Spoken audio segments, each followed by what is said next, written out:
I am Captain Elena Vaughan. While my squad calls me Maverick for my grit in this $120 million estate, my father calls me a mistake. Tonight, at Calvin Vaughn's retirement party in the Hamptons, in front of 300 guests enjoying lobster and champagne, my father snatched the microphone and pointed at my uniform. Look at my failed daughter. I wish you died on the battlefield so I could collect the death gratuity check instead of seeing your coarse face here shaming the family. The room burst into laughter, sharper than shrapnel. They think I will bow my head and cry like always. But they do not know, Uncle Vernon just slipped a red, wax-sealed envelope into my hand. A secret, marching order from my grandfather's grave. Comment, justice, and subscribe if you believe a soldier's honor cannot be bought with dirty money. It is time to counterattack. The Vaughan estate tonight was blazing like a lighthouse of arrogance against the dark Atlantic sky. More than 200 guests, the crème de la crème of New York's upper crust, had gathered on the manicured lawn. The air was thick with the scent of sea salt, fighting a losing battle against clouds of Chanel No. 5 and the metallic tang of fresh oysters. I stood pressed against a Corinthian marble pillar, trying to make myself as small as possible. I felt like an ugly, jagged scar on a perfect oil painting. I was wearing my dress blues. To me, this uniform was sacred. The fabric was stiff, professional, and heavy with the weight of tradition. On my chest sat the Bronze Star, a medal I had exchanged for blood and the lives of good men in the dust of Afghanistan. But here, in the Hamptons, these medals were viewed as nothing more than cheap costume jewelry. I could feel their eyes sliding over me. They were gazes filled with pity, or worse, amusement. I heard the distinct, sharp whisper of a socialite dripping in diamonds standing near the ice sculpture. "Is that the youngest Vaughan daughter?" she murmured behind her fan, not bothering to lower her voice enough. "She looks like hired security, doesn't she? How tragic for Calvin to have a child so coarse." I tightened my jaw, my molars grinding together. Duty, honor, country. I repeated General MacArthur's words in my head like a prayer, trying to build a bunker around my heart. I was a United States Army captain. I had led soldiers through ambushes. I could survive a cocktail party. Then, the double mahogany doors threw open and the atmosphere shifted. Malik walked in. If I was the scar, my brother was the spotlight. He strode onto the terrace like he owned the very air we breathed. He was wearing a bespoke Armani suit that probably cost more than a sergeant's annual salary. In his hand, a crystal tumbler of Johnny Walker Blue Label swirled, catching the light. That arrogant, lazy smile was plastered on his face, the smile of a man who has never been told no in his entire 35 years of life. Calvin, my father, immediately abandoned his conversation with a sitting senator. He practically sprinted across the patio, his arms wide. "There he is!" Calvin bellowed, his voice booming with a pride he had never, not once, shown to me. "The future of Vaughan Holdings, the prince has arrived." The crowd parted for them like the Red Sea. Malik soaked it in, basking in the adoration. As he made his way to the front, he passed right by my pillar. He didn't stop, but he leaned in just close enough, deliberately checking his shoulder hard against mine. "Still alive, Captain?" he whispered, his breath smelling of expensive scotch and rot. "I thought you'd be buried in a desert somewhere by now." My hands, resting by my sides, curled into fists so tight my fingernails cut into the palms. The discrimination wasn't subtle anymore. It was naked, displayed right here under the chandeliers for everyone to see. A sharp clink, clink, clink of a spoon against a crystal glass silenced the murmurs. Calvin stepped up to the podium. The spotlight hit him, illuminating his flushed, self-satisfied face. He spent 5 minutes spewing hollow, flowery words about legacy and hard work, words that tasted like ash coming from a man who measured human worth in stock options. Then his eyes found me in the shadows. The warmth vanished from his face. "Tonight I am handing full power to Malik," Calvin announced, his voice turning into a cold steel blade. "As for Elena..." He raised a finger, pointing it straight at my face. It felt less like a finger and more like the barrel of a loaded gun. You are the greatest disappointment of my life, he declared. The amplification system carried his venom to every corner of the estate. You chose to be a pawn on a battlefield because you knew you were too stupid for the boardroom. I declare it now. You will not inherit a single dime. The silence was absolute. You could hear the waves crashing on the beach below. But Calvin wasn't finished. He wanted to draw blood. Honestly, he sneered, I wish that death notification telegram you sent home years ago had been real. At least then I could have collected the death gratuity check. It would have been better than seeing your coarse failure of a face standing here, shaming this family. The shock hit me physically, like a punch to the gut. He wished I was dead for the money. The crowd stood frozen for a second, and then it started. A nervous tittering. Then a chuckle. And finally, a wave of cruel, sharp laughter spread through the audience like a disease. They were laughing at a soldier being wished dead by her own father. My heart felt like it was being squeezed by a vice. I didn't care about the inheritance. I didn't care about the money. But the cruelty? It was absolute. Desperate, drowning in the humiliation, I turned my head. I looked for Renee, my mother. She was standing right next to Calvin, holding a glass of white wine. Her knuckles were white. Mom, please, I begged silently, staring at her profile. Say something. Defend me. Just once. Renee felt my gaze. I saw her hesitate. But then, she lowered her head. She fixed her eyes intently on her Jimmy Choo shoes, refusing to look at me. She took a sip of wine, shrinking back into the shadow of her husband, choosing her comfort over her daughter's soul. In that moment, standing rigid in my dress blues, while 300 strangers laughed at my father's death wish, I realized the truth. I was an orphan. My parents were standing right there, breathing and alive, but I was completely and utterly alone. I snapped my heels together, my spine straightening by sheer reflex, locking my body into the position of attention. I would not let them see me break. But inside, the little girl who just wanted her dad to be proud, she died right there on that patio. And as the laughter grew louder, echoing in my ears, it triggered something dark, pulling me back to another time I stood alone while this family laughed at my pain. That laugh. Melik's cruel, braying laughter echoing across the patio did not just hurt my ears, it was a time machine. It dragged me violently back 10 years to a night that smelled of ozone, wet asphalt, and fear. It was 2 a.m. A summer thunderstorm was hammering the Hamptons, turning the manicured lawns into mud. I was in my room, studying for my SATs, when the crash shook the house. I ran outside in my pajamas. There, wrapped around the neighbor's brick privacy wall, was my father's brand new Porsche 911 Carrera. Smoke was hissing from the engine block. And stumbling out of the driver's seat, reeking of tequila and vomit, was Malik. He was 25 then, jobless and completely wasted. The front door of our estate flew open. Calvin Vaughan stormed out. I expected him to grab Malik. I expected him to scream at the son who had just destroyed a $150,000 car and nearly killed himself. But Calvin walked right past Malik. He marched straight to me, standing barefoot in the rain. He grabbed my arm, his fingers digging into my bicep like steel talons, and slapped me. The sound cracked louder than the thunder.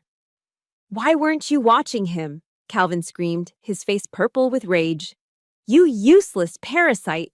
You were supposed to be his keeper. I was 17. Malik was a grown man.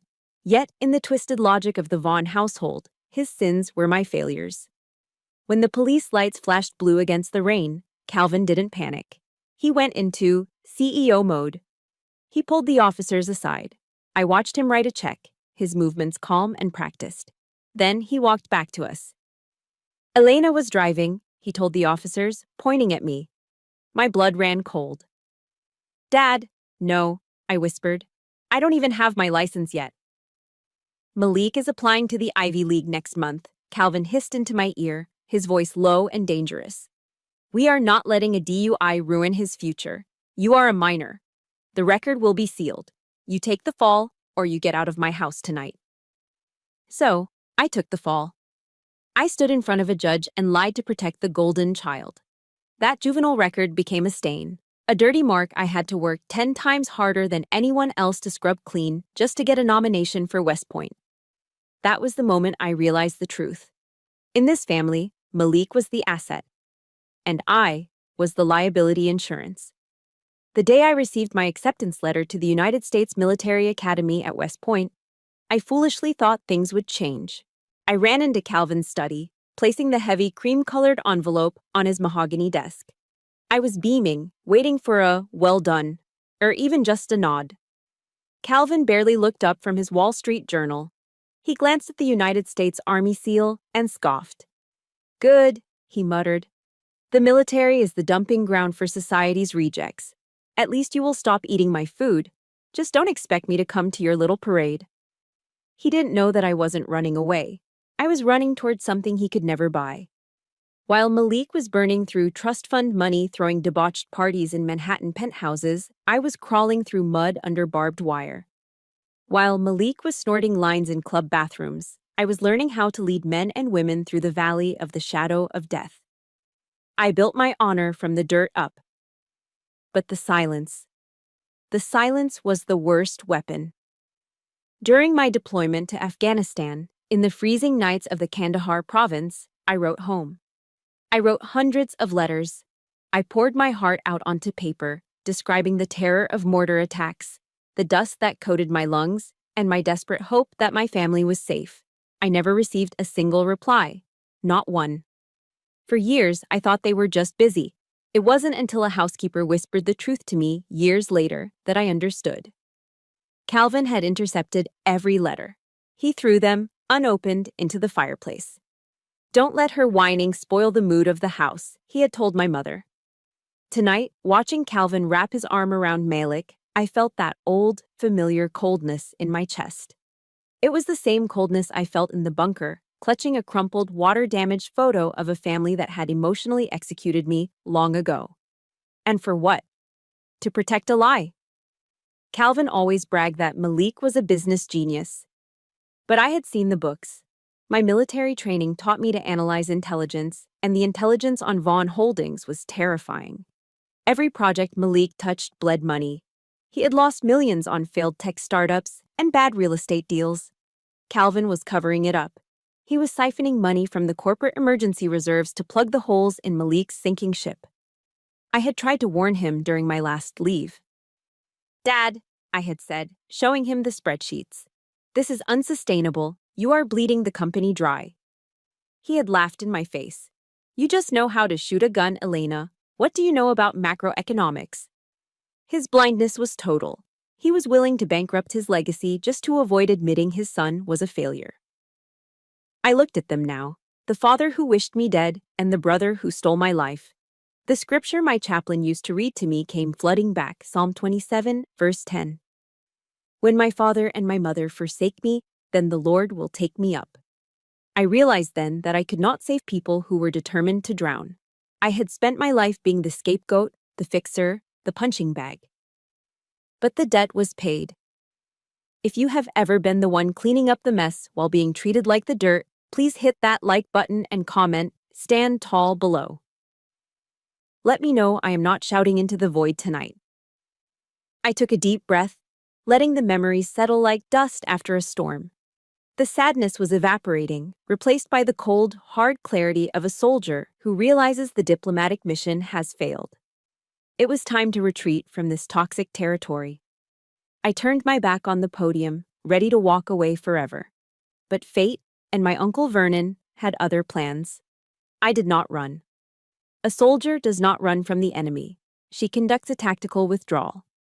Inside my mind, a switch flipped.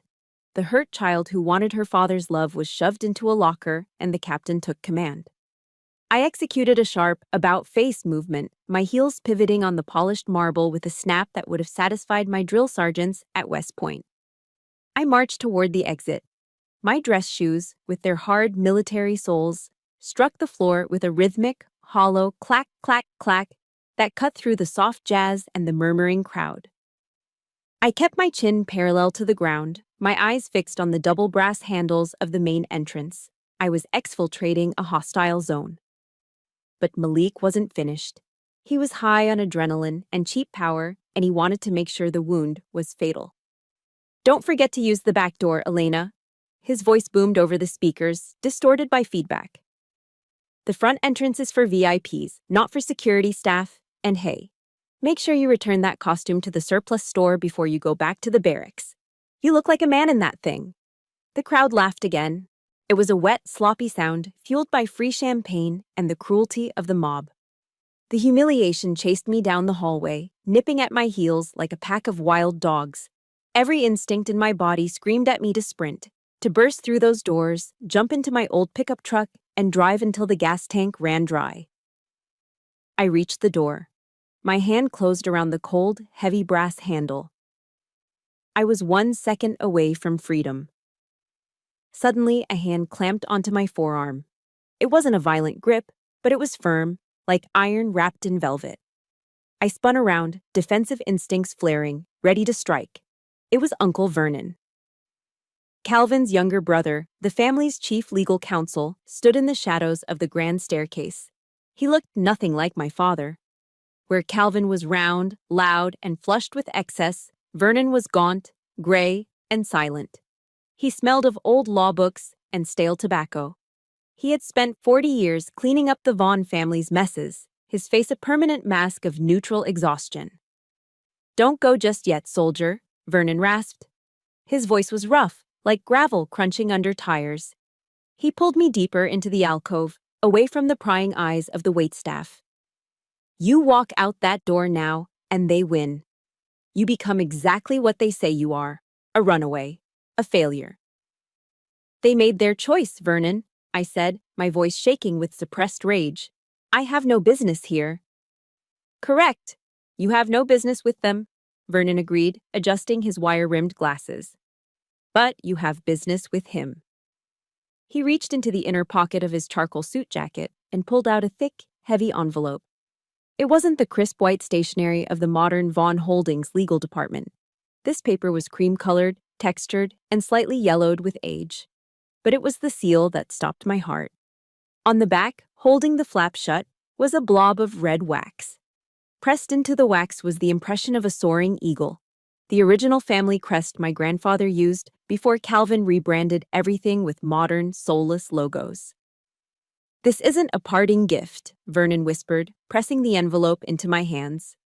It felt heavy, substantial. "This is a direct marching order from the supreme commander of this family. Your grandfather, Otis." I looked down at the envelope. My name, Captain Elena Vaughan, was written in blue ink. The handwriting was slanted, sharp, and forceful.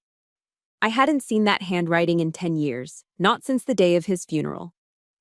"He wrote this 3 days before he died," Vernon explained, his eyes darting toward the ballroom where Malik was now toasting himself. "He made me swear an oath. I was to keep this in my personal safe and deliver it to you only at the exact moment Calvin officially named an heir, not a minute before." I ran my thumb over the wax seal. I could feel the ridges of the eagle's wings. Why me? Grandpa Otis was a terrifying figure to most. A hardened Marine who fought in the Pacific theater of World War II. He was a man of few words. I always thought he looked at me with indifference. "Why?" I asked, looking up at Vernon. "Because he knew," Vernon said simply. "He knew Calvin was weak. He knew Malik was rotten. And he knew you were the only one with the spine to carry the weight." I looked back at the ballroom doors. Through the frosted glass, I could see the blurred shapes of the people who had just stripped me of my dignity. I could leave. I could take this letter, read it in the safety of my car, and drive away. It would be the safe choice. But then I remembered the creed. I will never accept defeat. I will never quit. I will never leave a fallen comrade. My grandfather wasn't just my ancestor. He was a Marine. He was a comrade. And his legacy was currently being urinated on by a drunk narcissist in an Armani suit. A cold, deadly calm washed over me. The shaking in my hands stopped. My breathing slowed. It was the same feeling I got right before kicking down a door in a raid. The fear evaporated, replaced by a singular, crystal-clear objective. "What's inside, Uncle Vernon?" I asked, my voice dropping an octave, losing its tremor. Vernon smiled, a rare, dry twitch of his lips. The truth. And a nuclear weapon that will blow your father's little comedy show to smithereens. Do you have the guts to pull the trigger? I didn't answer him with words. I reached down to my belt, concealed beneath the tailored jacket of my dress blues. With a smooth, practiced motion, I unsheathed my M9 bayonet. The matte black steel blade caught the dim light of the hallway. It was a tool of war, completely out of place in this mansion of fragile egos. Vernon didn't flinch. He nodded approvingly. I looked at the red wax seal one last time. Sorry, Grandpa. I'm coming in hot. I slid the tip of the bayonet under the flap of the envelope. With a sharp, decisive motion, I sliced it open. Rip. The sound of the tearing paper was loud in the silence, like a gunshot. I wasn't just opening a letter, I was declaring war. Let's go, Uncle Vernon, I said, sheathing the knife. It is time to teach them about chain of command. As the thick paper tore open, a scent wafted out that nearly brought me to my knees. It was cherry Cavendish pipe tobacco. Instantly, the cold hallway of the Hamptons estate vanished. I was 6 years old again, sitting cross-legged on a Persian rug in front of a roaring fireplace, listening to a gruff voice tell stories about the black sands of Iwo Jima and the jungles of Guadalcanal. It was the smell of safety. It was the smell of Grandpa Otis. My hands trembled, not from fear, but from a sudden, overwhelming intimacy. It felt as if my grandfather was standing right there beside me, his ghostly hand resting on my shoulder, shielding me from the vultures in the ballroom. Inside the envelope lay a stack of dense legal documents and a single, folded sheet of cream-colored stationery. The paper was yellowed at the edges, brittle with time. I unfolded the letter. The handwriting was unmistakable, sharp, slanted, and forceful, written with a fountain pen that dug deep into the fiber of the paper. To Captain Elena Vaughan, it began. He used my rank. Not Elena, not granddaughter, but captain. He acknowledged the soldier before the child. If you are reading this, it means my son, your father, has failed completely. It means he has chosen vanity over virtue, and I am forced to activate my final contingency. I leaned against the wall, my vision blurring. The muffled bass of the party music thumped through the door, a vulgar contrast to the sacred words in my hands. I know they call you a failure, Elena. I know they look down on your service. But listen to me. I did not build Vaughan Holdings for men who wear Italian suits but have empty souls. I built it on discipline, on honor, the very things you chose to forge in the fire of the army.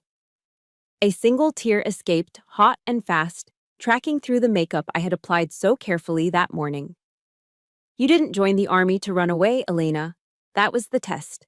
I needed to know if you had the steel to survive without my money. I have watched every step. I saw you earn that bronze star.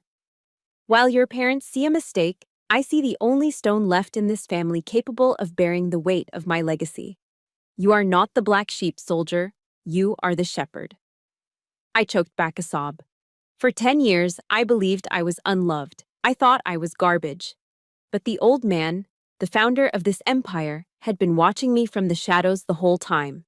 He hadn't abandoned me. He was waiting for me to be ready. I took a deep, shuddering breath and looked at the second part of the package.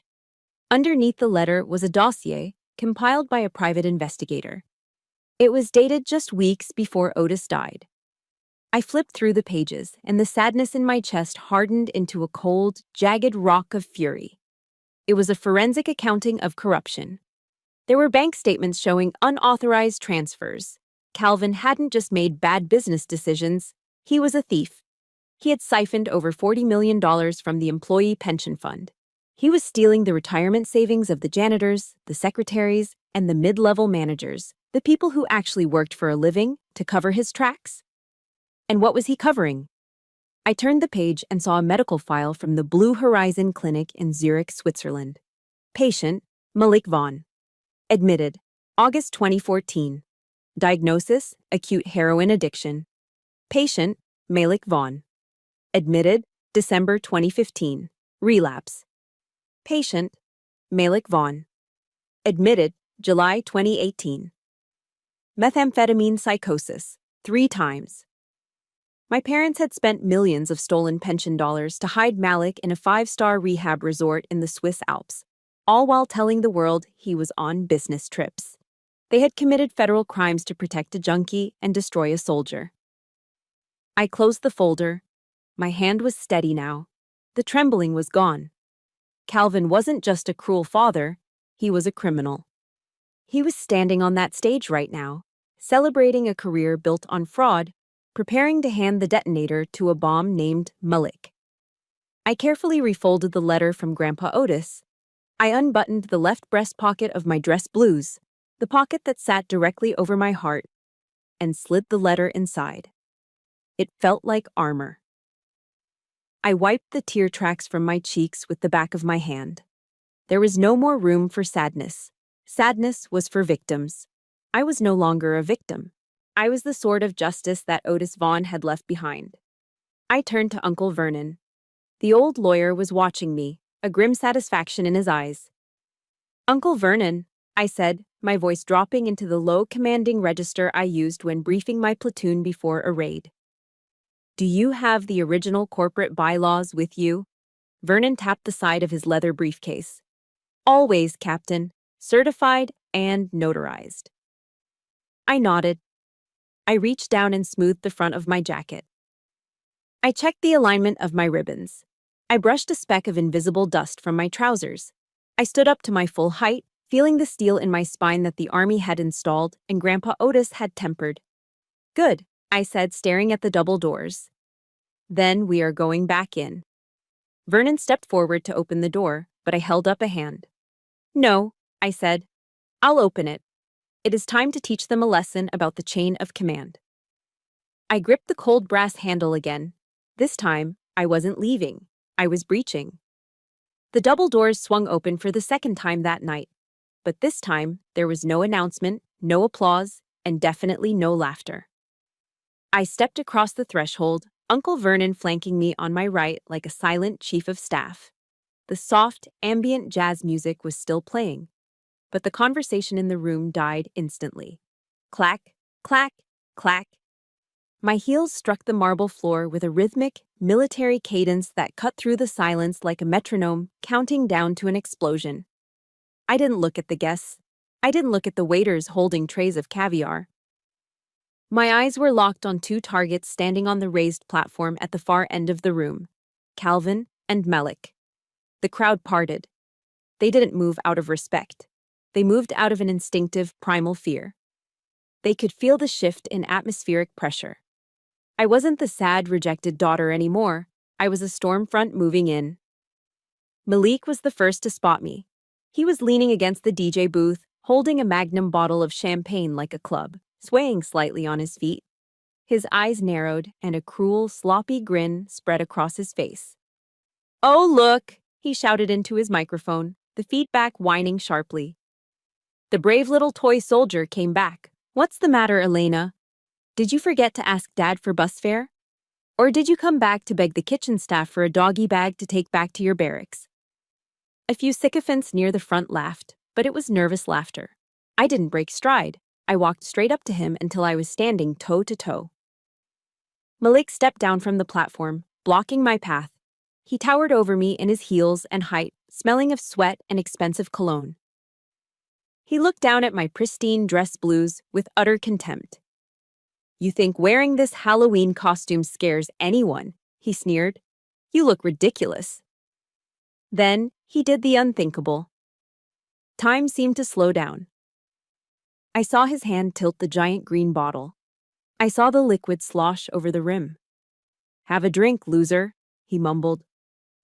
The pale gold champagne cascaded down. It splashed onto my left shoulder. It was cold and sticky. It ran down the dark blue wool of my uniform, soaking into the fabric. But it didn't just ruin the cloth. The alcohol washed over my ribbon rack. It dripped directly onto my bronze star, the medal I earned pulling a wounded sergeant out of a burning Humvee in the Kandahar Valley. It soaked the fabric covering my heart, seeping through to the very pocket where I had hidden Grandpa Otis's letter. The room gasped. A collective intake of breath sucked the air out of the ballroom. Disrespecting a uniform is a taboo in this country. It is a line you do not cross. But Malik didn't just cross it, he drowned it in alcohol. I stood frozen.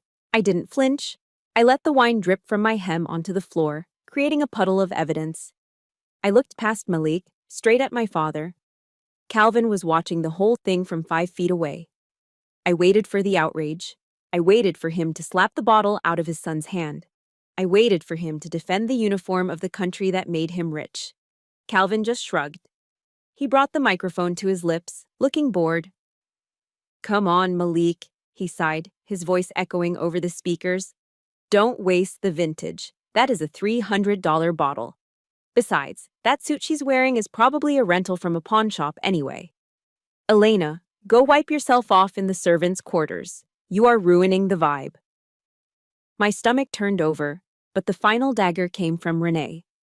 My mother stood next to Calvin. She pulled a delicate, lace-trimmed handkerchief from her clutch. She didn't offer it to me. She brought it to her mouth to cover a smile. Her eyes crinkled with a sick, twisted satisfaction. She was enjoying this. She liked seeing the daughter she couldn't control being humiliated by the son she worshipped. That smile broke the last chain binding me to them. The daughter died, and the soldier took full command. If you believe that no amount of money gives someone the right to disrespect a veteran's uniform, please smash that like button and comment, "Respect," right now. Show them that honor still matters. I inhaled deeply. The smell of the sweet wine was cloying, choking me, but underneath it, I could still smell the faint, ghostly scent of my grandfather's pipe tobacco from the letter against my chest. I looked Malik in the eye. My gaze was dead. It was the 1,000-yard stare of someone who has seen things this spoiled boy couldn't even imagine in his nightmares. "You didn't just spill a drink, Malik," I said. My voice was low, terrifyingly calm. "You just poured alcohol on a bronze star. That represents the blood of better men than you. You didn't just stain my coat, you just declared war on the honor of the entire Vaughan legacy." Malik scoffed, swaying drunkenly. "Honor? Does honor buy this mansion? Does honor pay for the Ferrari out front?" I smirked. It was a cold, sharp expression that made Malik take a half step back. "No," I replied, "but the truth can take it all away." I didn't shove him. I didn't punch him. I simply extended my arm and brushed him aside with a rigid, controlled motion, as if he were nothing more than a cobweb blocking my path. He stumbled, catching himself on the edge of a table, looking shocked that the doormat had pushed back. I didn't stop. I walked past him, past my mother's fading smile, past my father's confused frown. I stepped up onto the stage. I didn't ask for permission to speak. That version of Elena, the one who asked for permission to exist, had drowned in the puddle of champagne on the floor. I stepped up to the microphone stand. Calvin was still holding the mic, his mouth open in a mixture of confusion and annoyance, ready to make another joke at my expense. I didn't give him the chance. I snatched the device from his hand with a grip so violent it nearly dislocated his fingers. Screech! The feedback from the speakers was agonizing. It tore through the humid night air like a banshee's scream. 300 guests in the garden flinched, dropping their hors d'oeuvres and covering their ears. Good. I wanted them uncomfortable. I wanted their ears to ring. "Listen up," I bellowed. I didn't need the microphone. I used my command voice, the voice I had forged in the chaotic din of live fire exercises and sandstorms. It was a voice that vibrated from the diaphragm, designed to cut through explosions, and it easily shattered the fragile politeness of a Hamptons cocktail party. "You laugh?" I scanned the crowd, my eyes burning into the faces of the people who had mocked me moments ago. "You think this uniform is a costume? You think my service is a punchline?" The silence that followed was heavy, suffocating. The ocean breeze seemed to stop. "Let me remind you of something," I continued, my voice shaking with the intensity of 10 years of suppressed rage. "While you sleep soundly on your goose-down pillows that cost $3,000 a night, dreaming of your stock portfolios, my unit is sleeping in holes dug into the dirt. We are eating dust. We are bleeding out in foreign lands to protect the very freedom that allows you to stand here, drink your vintage wine, and act like you are gods among men." The smiles were gone. The arrogance was replaced by the uneasy shifting of feet. I had stripped away the glamour, leaving only the ugly truth of their ingratitude. I turned my body 90 degrees. I faced Calvin. My father looked pale, his double chin trembling. He reached for the mic, but I stepped back, keeping the weapon in my hand. "You," I said, pointing a finger at his chest. "You have spent my entire life telling me I'm a failure because I don't know how to make money like you." "Well, you are wrong, Dad. I am not a failure. I just refuse to play your game." I took a step closer to him, forcing him to retreat against the podium. "I don't make money by lying to loyal employees," I declared, my voice echoing off the mansion walls. "I don't make money by covering up crimes. And I certainly don't make money by pretending that my son is a genius when he is actually a liability." I swung my hand toward Malik. He was standing at the bottom of the stage steps, looking small and pathetic without his entourage. "Look at him," I commanded the audience. "Malik, the prince, the heir." Malik flinched as if I had struck him. "You think he is the future?" I asked, laughing dryly. "He is a parasite. He is a tick that has burrowed into the skin of this family, sucking the blood out of the host until there is nothing left. He has never earned a single dollar in his life that wasn't handed to him by Daddy. He's a joke, and every single one of you knows it. You don't applaud him because you respect him. You applaud him because you want a piece of the carcass he is feeding on." Malik opened his mouth to speak, to throw another insult, but no sound came out. He was withered. Without his father's protection, he was nothing. Then the adrenaline dipped, just for a second, as I looked past the men to the woman standing in the shadows. Renee, my mother. She was trembling, clutching her clutch bag like a shield. I lowered the microphone slightly. My voice lost its boom, dropping to a register of profound, aching disappointment. "And you, Mother." She looked up, eyes wide with fear. "You are the worst of them all," I said. The words tasted like ash. "Dad is a monster, yes, but a monster acts according to his nature. You are a coward." Renee let out a small, strangled sob. "You watched," I accused her. "For 30 years, you watched. You saw him beat me in the rain. You saw him lock me out. You saw him burn my letters. You saw me bleeding, starving for a crumb of affection. And what did you do?" I gestured to the bag in her hands. "You looked away," I whispered, but the microphones caught every syllable. "You chose your silence. You chose your safety. You chose your Hermes bags and your Jimmy Choo shoes over the life of your own daughter. You sold me out for accessories." Renee buried her face in her hands, weeping. But they were crocodile tears. I knew them well. "You do not deserve to be a mother," I said, severing the last emotional tie. "Tonight, I am no longer your daughter. I am Captain Vaughan, and I am standing here not as your child, but as the executioner of your lies." The shock in the room finally broke. Calvin snapped out of his trance. His face turned a violent shade of beet red. "Security!" he screamed, his voice cracking. "Get her out of here. She is drunk. She is insane. Drag this bitch off my property." 2 large men in black suits started sprinting toward the stage from the perimeter. The crowd gasped, expecting violence. But I didn't flinch. I didn't run. I reached down to the podium where Uncle Vernon had placed the thick dossier. I slammed my hand onto the leather folder. Bam! The sound echoed like a gunshot. "Nobody move," I ordered. It wasn't a request. It was a direct order. The authority in my voice stopped the security guards in their tracks 10 feet from the stage. They hesitated, looking from the furious red-faced billionaire to the woman in the dress blues who looked like she was ready to kill. "Before you put a hand on me," I said, locking eyes with the lead guard, "you better listen very carefully." I held up the dossier. The red wax seal of Otis Vaughan was broken, but the power it held was absolute. "The person standing on this podium is not an intruder," I announced, my voice steady as steel. "According to the last will and testament of Otis Vaughan and the corporate bylaws of this company, I am the only person who has the authority to give orders here tonight." I threw the folder onto the wooden table, the pages fanning out. This is the final marching order of Otis Vaughan, I declared. And I am taking command. I stepped back from the microphone, my chest heaving with the adrenaline of the declaration. The echo of the dossier slamming against the podium still hung in the humid air like smoke after a gunshot. Uncle Vernon stepped into the space I had cleared. He didn't look like a tired old man anymore. He looked like a shark in a charcoal suit. He adjusted his wire-rimmed glasses, opened the leather folder, and smoothed out the yellowed pages with a terrifying, clinical precision. "Ladies and gentlemen, shareholders," Vernon began. His voice wasn't loud, but it had the dry, scratching texture of a judge reading a death sentence. "What you are about to hear is legally binding and notarized." He held up the document.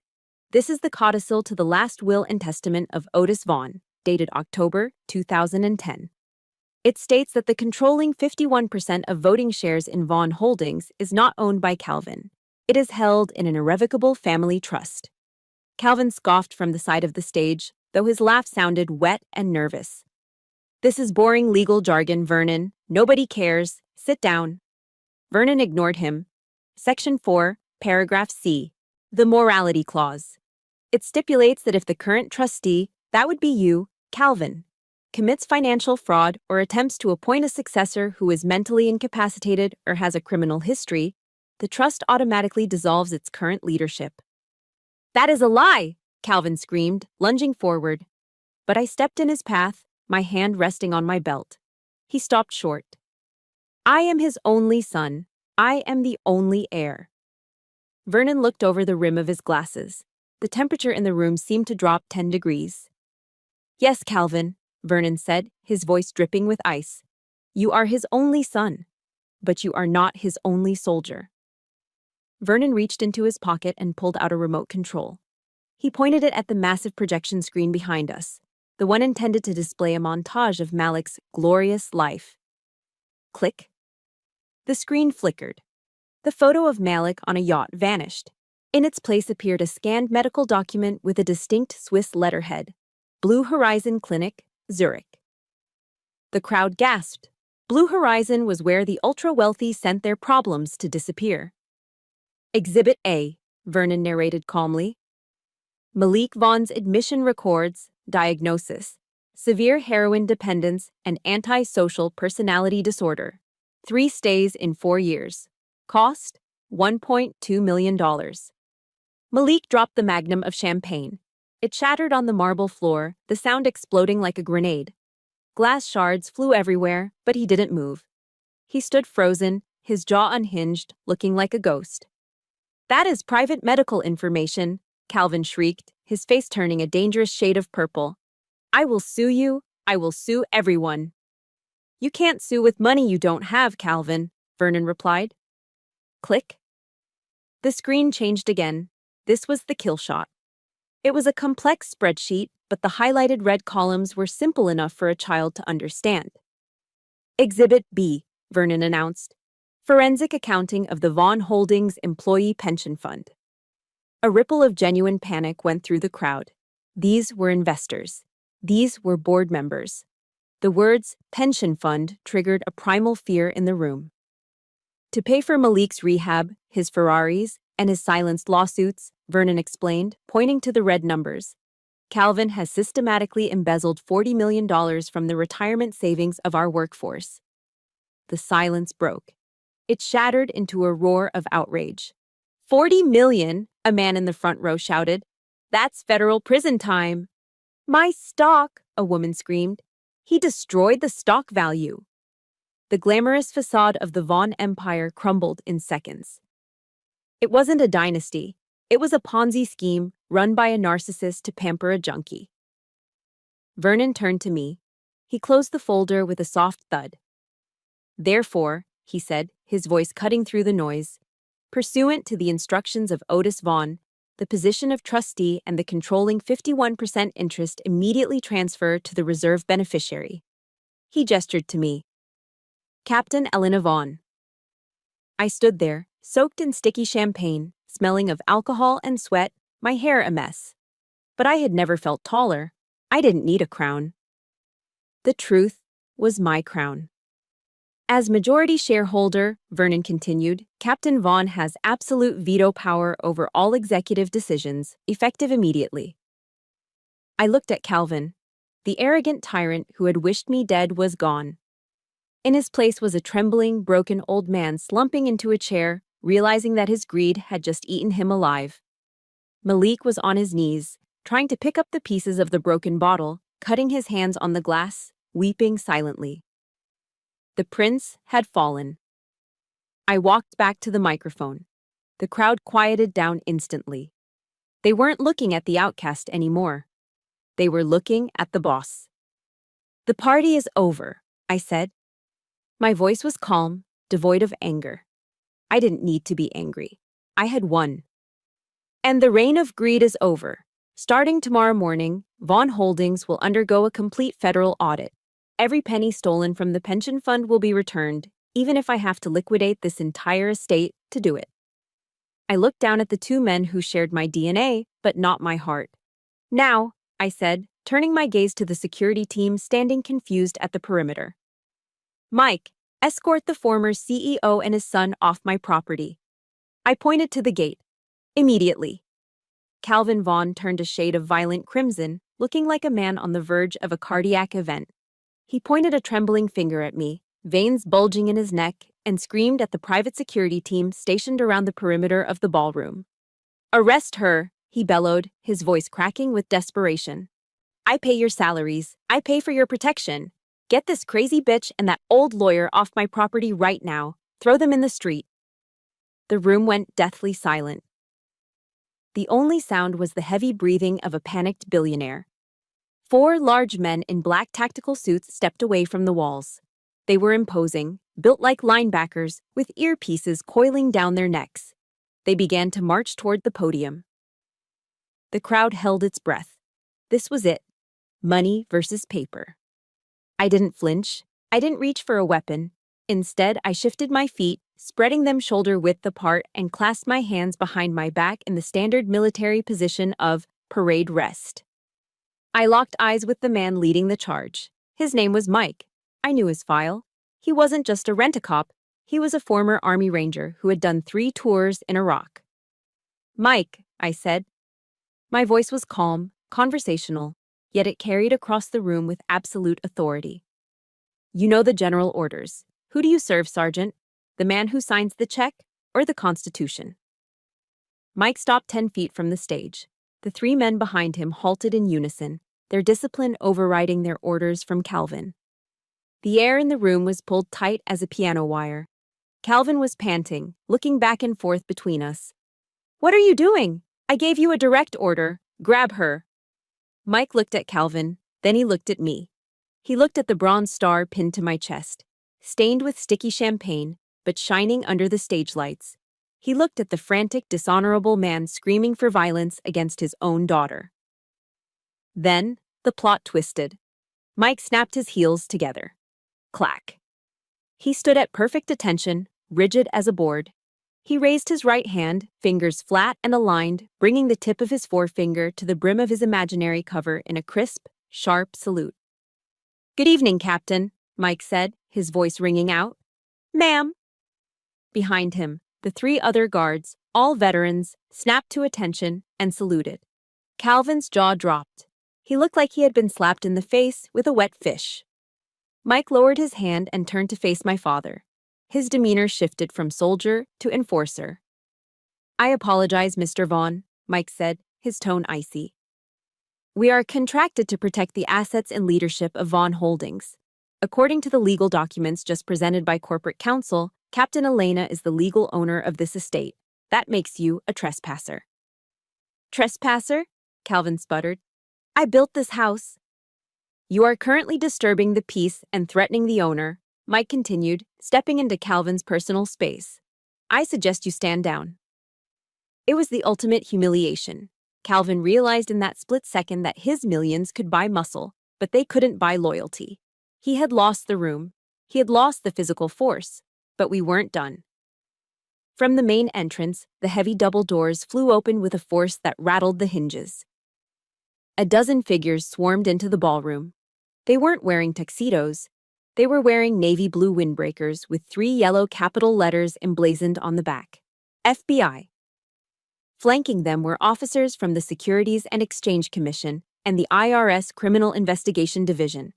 Uncle Vernon had been very, very busy. The lead agent walked straight up to the stage, flashing a badge. "Calvin Vaughan," the agent asked. Calvin slumped against the podium, all the fight draining out of him. "Yes?" "You are under arrest for federal tax evasion, securities fraud, and the embezzlement of $40 million from a protected pension fund." The sound of handcuffs ratcheting shut, click, click, click, was the loudest sound in the Hamptons that night. It was cold, mechanical, and final. Malik, seeing his father in cuffs, panicked. He tried to slink off the stage, aiming for the service exit behind the DJ booth. He was sweating profusely, his eyes darting around like a trapped animal. He didn't make it 3 steps. Mike, the security chief, moved with the speed of a striking cobra. He grabbed Malik by the collar of his expensive Armani suit and hoisted him off the ground like a wet cat. Malik's feet dangled uselessly in the air. "Not so fast, Prince," Mike growled. "There is a K9 unit waiting by your Ferrari. They found a significant amount of controlled substances in the glove box. The local police are waiting for you outside." "Get your hands off me," Malik whined, thrashing weakly. "Do you know who I am?" "Yeah," Mike said, handing him over to a waiting federal agent. "You are inmate number 2. Then came the parade. The FBI agents escorted Calvin and Malik off the stage and down the center aisle of the ballroom. It was a perp walk for the history books. The 300 guests, the senators, the CEOs, the socialites who had laughed at me 15 minutes ago, parted like the Red Sea. But they didn't look away in shame. They pulled out their iPhones. Flashes went off. Dozens of screens lit up as the elite of New York live-streamed the downfall of their friend.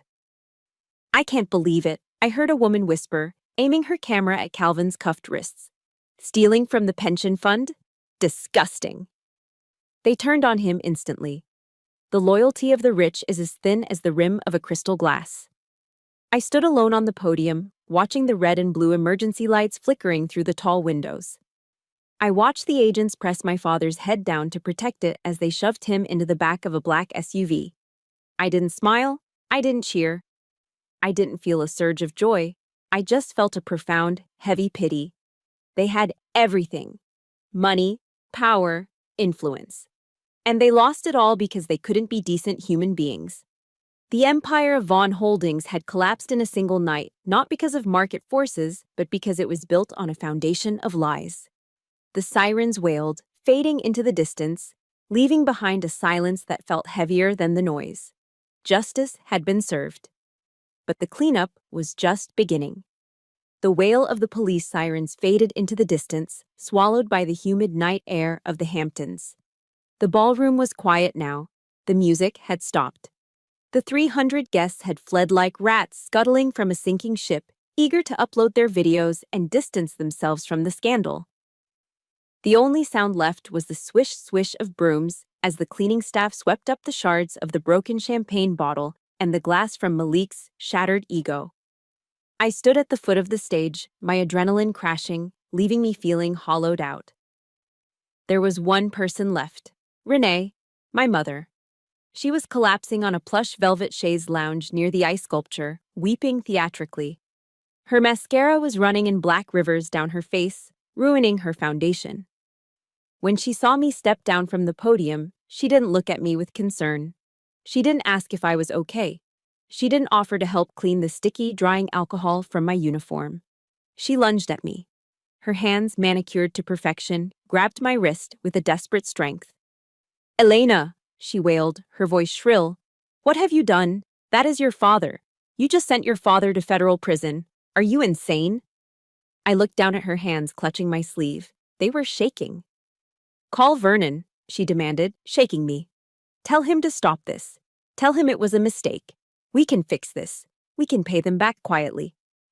I gently, but firmly, peeled her fingers off my arm. It felt like removing a leech. "Mom," I said, my voice flat. "He embezzled $40 million. He stole from the pension fund. That is a federal crime. I can't fix that. Nobody can. Renee's face crumpled. She switched tactics instantly. The anger evaporated, replaced by the weapon she had used against me for 30 years. Guilt. I know he has a temper, she sniffled, looking up at me with wide, watery eyes, the same look she used to get out of speeding tickets. But he loves you, Elena, in his own way, and I love you. You know that, right? I have always loved you. She reached for my hand again, but I stepped back. You love me? I repeated. Is that why you laughed when Malik poured wine on my medals? Is that why you looked at your shoes when Dad wished I was dead? I was scared, she cried, pressing a hand to her chest. I had to keep the peace. I wanted to keep this family warm and safe. I did it for us. Don't you have a heart? Do you want your mother out on the street? Do you want me homeless? There it was, the naked truth. She wasn't crying because she missed her husband. She wasn't crying because her son was in jail. She was crying because her ATM had just been confiscated by the FBI. I looked at her, really looked at her, for the first time in years. I didn't see a mother. I saw a survivor, a woman who had traded her spine for a platinum credit card. You didn't stay silent to protect the family, Mom, I said, my voice quiet but cutting deep. You stayed silent to protect your lifestyle. When he beat me, where were you? When he locked me out in the rain, where were you? A real mother takes the bullet for her child. She doesn't use her child as a human shield. Renee opened her mouth to argue, but I reached into the pocket of my damp trousers. I pulled out a folded check I'd written earlier that morning with Uncle Vernon. I held it out to her. Here, I said. She took it automatically. Her eyes scanned the numbers. $50,000. What is this? She whispered. Severance pay, I replied. That is enough to rent a modest 2-bedroom apartment in Queens for 6 months. It is enough for food and utilities. Queens, she gasped, looking at me as if I had suggested she live in a dumpster. Elena, I live in the Hamptons. Not anymore, I said coldly. This estate is now under my management, and I don't harbor enablers. You have 6 months to find a job, Mom. Learn to type, learn to file, do what normal people do. You can't be serious, she hissed, her sorrow instantly replaced by venom. I am your mother. You owe me. I owe you nothing, I said. I am not going to support a woman who watched me bleed for 30 years and did nothing but check her makeup in the reflection of the pool of my blood. Renee clutched the check to her chest. She knew I meant it. She looked at me with a mixture of fear and pure hatred. You are cruel, Elena, she spat, her voice trembling with rage. You are cold. You are exactly like your grandfather Otis. I smiled. It was a small, genuine smile. Thank you, I said. That is the best compliment you have ever given me. I turned my back on her. I walked toward the main entrance where Mike was waiting by the open doors. Elena, she screamed after me. Don't you walk away from me. Elena. I didn't break stride. I didn't look back. I looked at Mike. Mike, I ordered softly. Please escort Mrs. Vaughan off the premises and issue a memo to security. Starting tomorrow morning, she is barred from the estate and the corporate headquarters. Understood, ma'am, Mike nodded. I walked out into the cool night air. Behind me, I heard the heavy oak doors swing shut. Boom. The sound was heavy, final, and absolute. It sounded like a prison cell closing, but for me, it sounded like freedom. Cutting out the toxicity hurt. It felt like amputating a limb. But as I stood there under the stars, taking the first breath of my new life, I knew it was the only way to survive. The cord was finally cut. 1 year later. The lobby of the Vaughan Holdings headquarters in Manhattan felt different. The air was lighter. The hushed, fearful whispers that used to echo off the marble floors had been replaced by the energetic hum of people who actually wanted to be there. The first thing I did as chairman of the board was remove the 10-foot oil painting of Calvin Vaughan that used to loom over the reception desk like a deity. In its place, we installed the wall of foundations. It was a mosaic of photographs honoring the employees who had given 20, 30, or 40 years of their lives to this company. The janitors, the secretaries, the line managers, the people whose retirement savings I had clawed back, dollar by dollar. I sat at the head of the boardroom table, but I wasn't running the day-to-day operations. I knew my strengths. I was a soldier, a protector, not a corporate shark.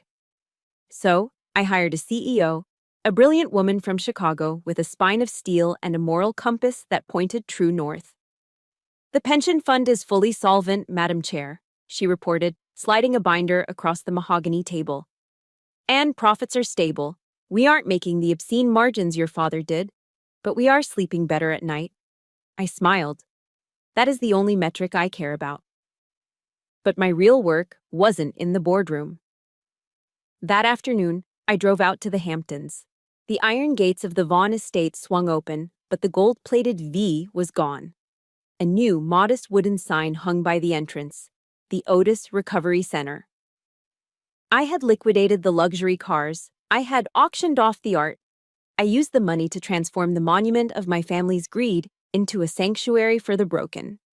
The ballroom, where Malik had poured champagne on my uniform, was no longer filled with socialites and sycophants. The crystal chandeliers were still there, but beneath them sat a circle of folding chairs. I walked in quietly. A group of 12 men and women were sitting in a circle. Some were missing limbs. All were missing a piece of their souls, lost to the horrors of war or the trauma of domestic abuse. This was a PTSD support group.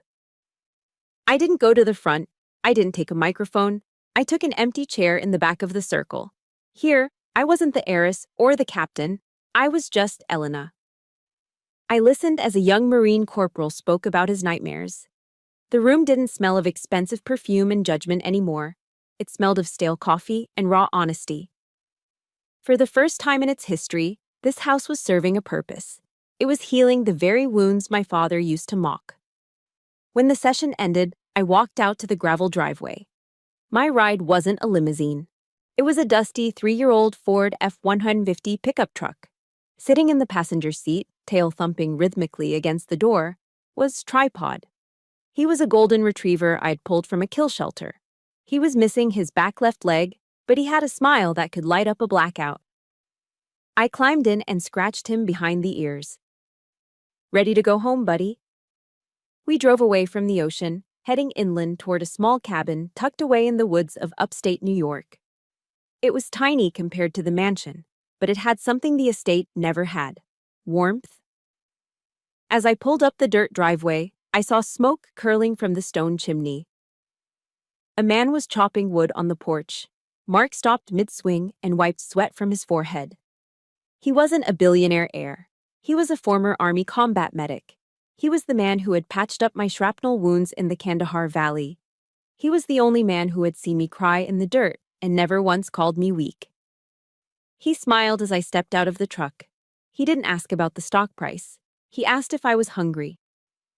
We sat on the porch as the sun began to dip below the tree line, eating simple stew from ceramic bowls. Tripod slept at our feet.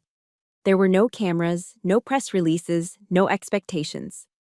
I realized then that family isn't about whose blood runs in your veins. Family is the place where you are allowed to be weak and are still loved. Family is the people who help you carry your pack when the weight gets too heavy. 2 days later, I made one final trip. The morning air at Arlington National Cemetery was crisp and still. Rows of white marble headstones stretched out to the horizon, a silent army standing guard for eternity. I found the stone I was looking for. Otis Vaughan, U.S. Marine Corps, World War II. I knelt in the grass. The damp cold seeped into my jeans, but I didn't mind.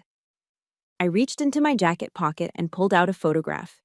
It was a picture of me, Mark, and Tripod, standing in front of the new recovery center, surrounded by smiling veterans. I propped the photo against the white stone. "Hey, Grandpa," I whispered. The wind rustled the oak trees overhead, like a soft reply. "I didn't become the shark Dad wanted me to be," I said, tracing the letters of his name. "I became the watcher you taught me to be. The perimeter is secure. The troops are taken care of." I stood up. I brushed the grass from my knees and snapped my heels together. Slowly, deliberately, I raised my hand in a salute. It wasn't a salute to a superior officer. It was a salute to a father figure who had saved my life from beyond the grave.